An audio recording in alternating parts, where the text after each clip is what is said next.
Hello everyone, welcome to the channel language of physics. देखिए, last lecture में हमने देखा था कि लाइट क्या होता है, लाइट का रिफ्लेक्शन रिफ्रैक्शन, ये हमने एक चैप्टर स्टार्ट किया था।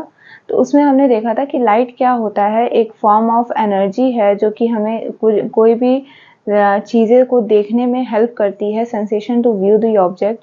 उसके बाद हमने देखा था कि लाइट का रिफ्लेक्शन कैसे होता है, या रिफ्लेक्शन या रिफ्रैक्शन होने के लिए लाइट से कुछ इंपॉर्टेंट पॉइंट्स थे जो कि हमने डिस्कस किए थे। फॉर एग्जांपल, पोल क्या होता है, प्रिंसिपल एक्सिस क्या होता है, फोकस क्या होता है, सेंटर ऑफ कर्वेचर क्या होता है, रेडियस ऑफ कर्वेचर क्या होता है, फोकल लेंथ क्या होता है। इन सारे पॉइंट्स के बारे में हमने डिस्कस कर लिया था। आज हम देखेंगे कि लाइट के रिफ्लेक्शन होने के लिए कौन कौन से इंपॉर्टेंट रेज हैं जो कि हमें देखने हैं, बिकॉज लाइट से बहुत इनफाइनाइट नंबर ऑफ रेज निकलते हैं। अगर कोई ऑब्जेक्ट रखी हुई है तो ऑब्जेक्ट से बहुत, अगर उस पर लाइट रिफ्लेक्ट कर रही है तो बहुत सारी लाइट रेज निकलेंगी जिसको हम काउंट नहीं कर सकते। हाँ, लेकिन जब इमेज फॉर्मेशन कराना रहता है हमें मिरर से, हमने स्फेरिकल मिरर और स्फेरिकल मिरर में कॉनकेव और कॉन्वेक्स मिरर भी देखा था कि कॉनकेव मिरर कैसे बनता है या कॉन्वेक्स मिरर कैसे बनता है। तो हम पहले देखेंगे कि कॉनकेव मिरर से कैसे ऑब्जेक्ट को रखें और कहाँ इसका इमेज बनेगा, मतलब किस प्लेस पे ऑब्जेक्ट रहेगा और किस प्लेस पर उसका इमेज बनेगा। उसी तरीके से हम कॉन्वेक्स मिरर में भी देखेंगे।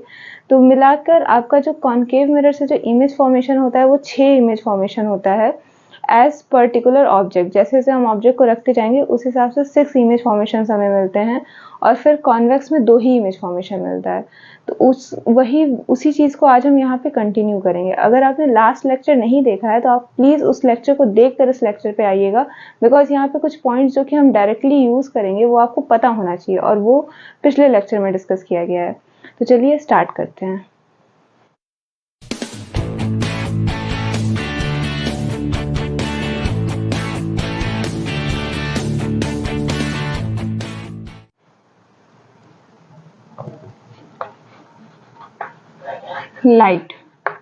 लाइट में हमने देखा था कि लाइट में रिफ्लेक्शन, स्फेरिकल मिरर का फॉर्मेशन कैसे होता है, स्फेरिकल मिरर से कॉनकेव या कॉन्वेक्स मिरर से का फॉर्मेशन कैसे होता है। अब इमेज फॉर्मेशन का कुछ रूल है, rules for image formation. Image formation का के कुछ रूल्स हैं, वो हम देख लेते हैं। चाहे वो कॉनकेव मिरर में हो चाहे वो कॉन्वेक्स मिरर में हो, दोनों में ही वो रूल्स लगेंगे। तो देख लेते हैं दोनों ही मिरर्स में हम।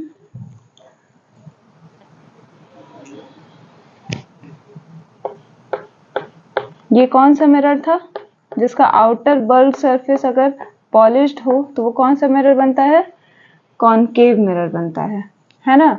और ये वाला पार्ट इसका पोल था, फिर एक फिक्स डिस्टेंस पर हम फोकस ले रहे थे और एक फिक्स डिस्टेंस पे सेंटर ऑफ कर्वेचर ले रहे थे। इसी तरीके से अगर कॉन्वेक्स मिरर बनाया जाए, कॉन्वेक्स मिरर का जो इंटीरियर वाला पार्ट होता है ये पॉलिश्ड होता है और आउटर पार्ट इसका रिफ्लेक्टिंग सरफेस होता है। ये जो आउटर बल्ब सरफेस होता है वो रिफ्लेक्टिंग सरफेस होता है। ये इसका पोल होता है, ये फिक्स डिस्टेंस पे इसका फोकस होता है और फिक्स डिस्टेंस पे इसका सेंटर ऑफ कर्वेचर होता है। तो देखिए, पहला रूल ये है कि अगर कोई light ray parallel to principal axis आ रही है, बिकॉज अगर आपने कहीं भी ऑब्जेक्ट रख दिया, चाहे इधर रखो चाहे इस साइड रखो, कहीं भी अगर आपने ऑब्जेक्ट रख दिया तो इससे बहुत सारी रेज निकल रही होंगी, लाइट रेज। उसकी वजह से हमें रिफ्लेक्शन देखने को मिलता है, इमेज फॉर्मेशन होता है। तो मान लीजिए अगर कोई आपने ऑब्जेक्ट इस तरीके से रखा है तो उसका इमेज फॉर्मेशन, अगर कोई लाइट रे इस प्रिंसिपल एक्सिस, ये आपकी एक्सिस कहलाती है प्रिंसिपल एक्सिस जो पोल से होकर पास करती है ना, तो अगर इसके पैरेलल कोई लाइट रे इस तरीके से जा रही है, ठीक है, अगर कोई लाइट रे इंसिडेंट हुई parallel to the principal axis, चाहे वो कॉनकेव में हो चाहे वो कॉन्वेक्स में हो, ये अगर इस तरीके से इंसिडेंट हुई तो ये रे हमेशा रिफ्लेक्शन के बाद फोकस से पास करती है। ये पहला रूल है कि अगर कोई लाइट रे आपकी इंसिडेंट हो रही है पैरेलल टू प्रिंसिपल एक्सिस, वो हमेशा रिफ्लेक्शन के बाद फोकस से पास करती है, ठीक है। इसी तरीके से आपका सेम कॉन्वेक्स मिरर में भी होता है। कॉन्वेक्स मिरर में भी जो light ray parallel to principal axis आती है वो हमेशा रिफ्लेक्शन के बाद फोकस से पास करती है, मतलब कुछ इस तरीके से। अब देखिए ये लाइट रे तो पीछे मीट नहीं कर रही है, बिकॉज ये बिहाइंड द मिरर आपका फोकस और सेंटर ऑफ कर्वेचर है। तो इसको हम पीछे लेकर आते हैं डॉटेड रेस से, इस तरीके से। जब पीछे इस तरीके से लेकर आएंगे तो देखेंगे कि ये लाइट रे फोकस से ही पास कर रही है। देखिए फोकस से पास कर रही है ना, स्ट्रेट लाइन हमें बनाना है। तो जब इस लाइट रे को पीछे लेकर आते हैं तो देखते हैं कि वो फोकस से ही पास करती है। तो जो light ray parallel to principal axis आती है वो हमेशा रिफ्लेक्शन के बाद फोकस से पास करती है। ठीक, ये पहला रूल हुआ। दूसरा रूल देखिए, दूसरा रूल क्या कहता है कि अगर कोई लाइट रे सेंटर ऑफ कर्वेचर से पास कर रही है, ठीक है, मान लीजिए कोई लाइट रे डायरेक्टली आई, इंसिडेंट हुई सेंटर ऑफ कर्वेचर से, इस तरीके से, मतलब सेंटर ऑफ कर्वेचर से पास होते हुए इंसिडेंट हो गई मिरर पे। तो जो लाइट रे सेंटर ऑफ कर्वेचर पे डायरेक्टली इंसिडेंट होती है वो हमेशा रिफ्लेक्शन के बाद अपने सेम पाथ पे वापस लौट जाती है। जो लाइट रे सेंटर ऑफ कर्वेचर से आपकी इंसिडेंट होती है, मतलब कहीं और पास नहीं करेगी, डायरेक्टली वो सेंटर ऑफ कर्वेचर से इस मिरर के ऊपर इंसिडेंट होगी, वो हमेशा रिफ्लेक्शन के बाद अपने सेम पाथ पे वापस लौट जाती है। ठीक, ये दूसरा रूल है। इसी तरीके से आप इसमें ही बना सकते हो। अगर कोई लाइट रे डायरेक्टली सेंटर ऑफ कर्वेचर से पे इंसिडेंट हो रही है तो ये हमेशा रिफ्लेक्शन के बाद अपने सेम पाथ पे वापस लौट जाएगी। इसको पीछे मीट करा कर देख लीजिए इस तरीके से। तो देखिए ये सेंटर ऑफ कर्वेचर से पास कर रही है ना, तो जो लाइट रे सेंटर ऑफ कर्वेचर से पास करती है वो हमेशा रिफ्लेक्शन के बाद अपने सेम पाथ पे वापस लौट जाती है। ये सेकंड रूल है इमेज फॉर्मेशन के लिए। ठीक, अब देखिए थर्ड रूल। ये थर्ड रूल में क्या कहलाता है कि अगर कोई लाइट रे आपके फोकस से पास कर रही है इस तरीके से, मतलब इंसिडेंट हुई फोकस से, डायरेक्टली इंसिडेंट हुई फोकस से, तो रिफ्लेक्शन के बाद ये हमेशा पैरेलल टू प्रिंसिपल एक्सिस चली जाएगी। जो रिफ्लेक्टेड रे है वो हमेशा रिफ्लेक्शन के बाद पैरेलल टू प्रिंसिपल एक्सिस रहेगी। ये हमारी प्रिंसिपल एक्सिस थी, इस प्रिंसिपल एक्सिस की ये रे पैरेलल हो जाएगी। अगर कोई लाइट रे डायरेक्टली फोकस पे से इंसिडेंस हो रही है मिरर पे तो ये हमेशा रिफ्लेक्शन के बाद पैरेलल टू प्रिंसिपल एक्सिस हो जाती है।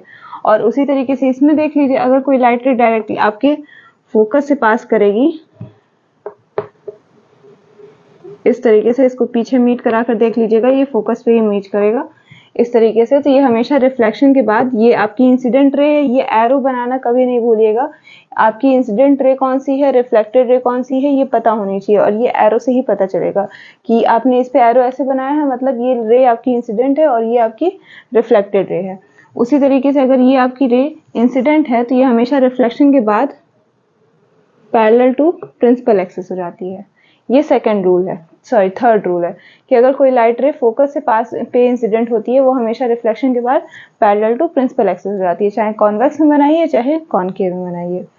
और लास्ट रूल है कि अगर कोई लाइट रे आपकी डायरेक्टली पोल पे इंसिडेंट हो रही है इस तरीके से, कुछ एंगल बनाकर, इस प्रिंसिपल एक्सिस से कुछ एंगल आई बनाकर, एंगल ऑफ इंसिडेंस कहते हैं इसको, एंगल आई को कहते हैं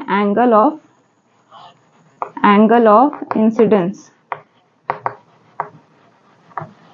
अगर कोई लाइट रे इस तरीके से डायरेक्टली पोल पे आपकी इंसिडेंट हो रही है, एंगल ऑफ इंसिडेंस बना रही है एंगल आई, तो ये रिफ्लेक्शन के बाद जितना एंगल ये बनाकर यहाँ पे इंसिडेंट हुई है, सेम उतना ही एंगल बनाकर ये रिफ्लेक्ट भी हो जाएगी। मतलब ये इसको कहेंगे हम angle of reflection, angle of reflection angle r, because ये रिफ्लेक्टेड रे ये एंगल बना रहा है। इस देखिए इस मिरर के साथ हमें एंगल नहीं लेना है, हमें एंगल लेना है इस प्रिंसिपल एक्सिस के साथ।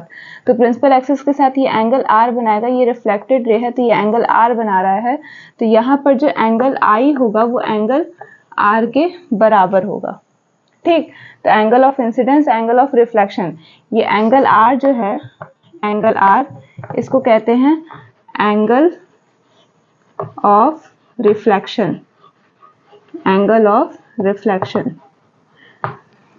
मतलब कोई लाइट रे अगर पोल पे डायरेक्टली इंसिडेंट हुई वो सेम एंगल बनाकर प्रिंसिपल एक्सिस से रिफ्लेक्ट हो जाती है, सेम एंगल बनाती है प्रिंसिपल एक्सिस से और वो उतने ही एंगल पे रिफ्लेक्ट हो जाती है। ये 4 रूल्स हैं। उसी तरीके से आप इस पे बना सकते हो, अगर कोई लाइट रे आपकी पोल पे इंसिडेंट हुई डायरेक्टली तो ये सेम एंगल बनाकर इधर रिफ्लेक्ट हो जाएगी। ठीक है, ये 4 लाइट रेज हैं जो कि हमको लेने हैं जब भी इमेज फॉर्मेशन कराना है। मतलब कि अगर हम कॉनकेव या कॉन्वेक्स मिरर से जब भी इमेज फॉर्मेशन कराएंगे तो एक ऑब्जेक्ट रखेंगे, उस ऑब्जेक्ट से लाइट रेज निकालेंगे। ठीक है, बहुत सारी लाइट रेज निकल रही होंगी, हमें इमेज फॉर्मेशन के लिए कम से कम 2 लाइट रे चाहिए। ठीक है, अब इन चारों लाइट रेज में से हम कोई भी 2 लाइट रे ले सकते हैं। या तो हम प्रिंसिपल एक्सिस से मतलब प्रिंसिपल एक्सिस के पैरेलल लाइट रे पास करें, वो ले सकते हैं, तो वो रिफ्लेक्शन के बाद फोकस से पास करेगी। दूसरी लाइट रे हम ले सकते हैं कि डायरेक्टली वो फोकस से पास करे, तो वो रिफ्लेक्शन के बाद पैरेलल टू प्रिंसिपल एक्सिस हो जाएगी। तीसरी हम ले सकते हैं कि कोई लाइट रे अगर सेंटर ऑफ कर्वेचर से पास कर रही है तो जो लाइट रे सेंटर ऑफ कर्वेचर से पास करेगी वो रिफ्लेक्शन के बाद सेम पाथ पे वापस लौट जाएगी।